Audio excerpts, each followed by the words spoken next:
एक दुकानदार फल खरीदने और बेचने में कम तौल का उपयोग करके 25% धोखा दे रहा है।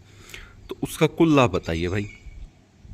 एक दुकानदार है, वो फल खरीदता है पहले तो, फिर वो फल आगे ग्राहकों को बेचता है। ठीक है, समझे? तो वो कितने का धोखा कर रहा है? 25% का, खरीद के वक्त भी और बेचने के वक्त भी।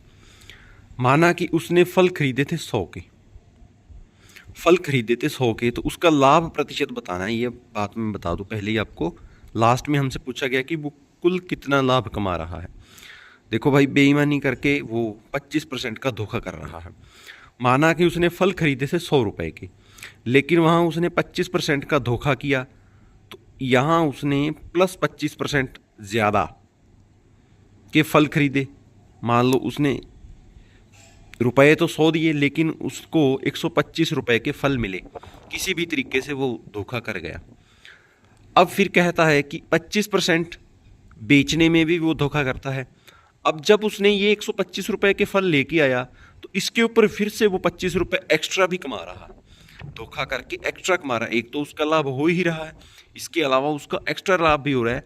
तो वो देखो, इसका 25% कैसे निकालोगे?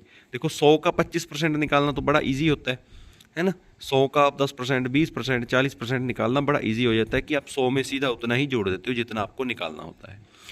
अब जब 125 का 25% है तो कैसे निकालोगे? तो मैं आपको बता दूं, 125 गुना में 100 में जोड़ के 125 बटा में 100, 25 पाँचा 25 चौका।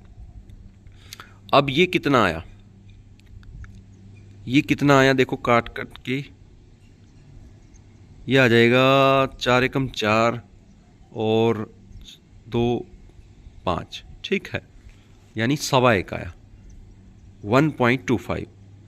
तो अब आप इसको गुना करोगे, करके देख लो। 125 को 125 के साथ करोगे तो यानी 125 का वर्ग कर दो भाई। 125 का वर्ग क्या होता है? 125 का वर्ग करना बड़ा इजी होता है। 5 5 25, और फिर 12 12 या 156 होता है।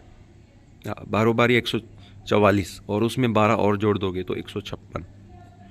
अब पॉइंट भी है, देखो ये पॉइंट भी है, तो 2 डिजिट्स के बाद है ये पॉइंट। देखो पीछे से 2 डिजिट्स के बाद, तो 156 रुपये 25 पैसे उसने कमाए।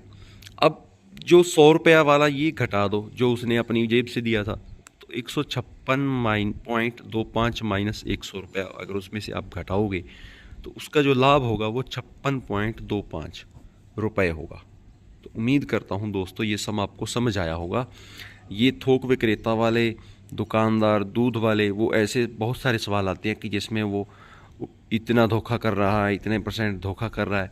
ठीक है, ये सम आप बड़े ध्यान से करना, ताकि ये एग्ज़ाम के अंदर आपको मुश्किल पैदा ना करें।